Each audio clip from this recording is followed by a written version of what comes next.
អរគុណគ្រប់គ្នាដែលបានចូលរួមឲ្យមានថ្ងៃនេះអរគុណទឹកចិត្តដែលបានលះបង់ធ្វើនៅរឿងពិសេសយើងជាចំណែកនៃជោគជ័យនេះមិនអាចខ្វល់អ្នកណាអរគុណគ្រប់គ្នាដែលបានសាមគ្គីខ្មែរក្រុមទេទីអរគុណគ្រប់គ្នាស្ម័គ្រជាជំនួយខ្មែរចេញជួយខ្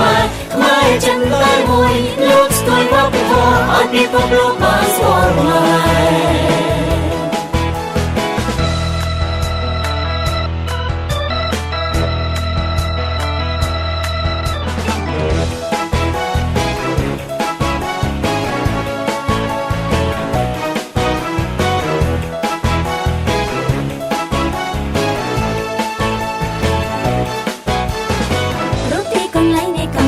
យើងមានសំឡេងមួយគ្រប់ពេលវេលានៃកម្ពុជាយើងឃើញរូបភាពមួយសំឡេងចម្រៀងអបអរសាទរពីជាខ្មែរតែមួយរូបភាពគ្នាព្រួយនៃគ្រួសារខ្មែរ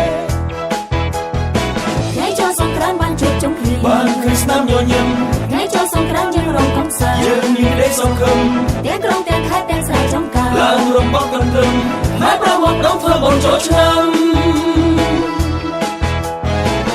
ចំណែកពួកយើងជាយុវជនឆ្នាំនេះឆ្នាំមុនទាំងប្រុសស្រី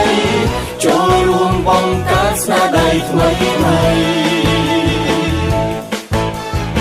អរគុណគ្រប់គ្នាដែលបានចូលរួមឲ្យមានថ្ងៃនេះអរគុណទឹកចិត្តដែលបានលះបង់ធ្វើនៅរឿងពិសេសយើងជាចំណែកនៃជោគជ័យនេះមិនអាចខ្វល់អ្នកណាអរគុណគ្រប់គ្នាដែលបានសាមគ្គីខ្មែរក្រុមទេទីអរគុណគ្រប់គ្នាស្ម័គ្រជាជំនួយខ្មែរចេញជួយខ្មែរចិនតែមួយលើកស្ទួយវប្បធម៌ឲ្យពិភពលោកបានស្គាល់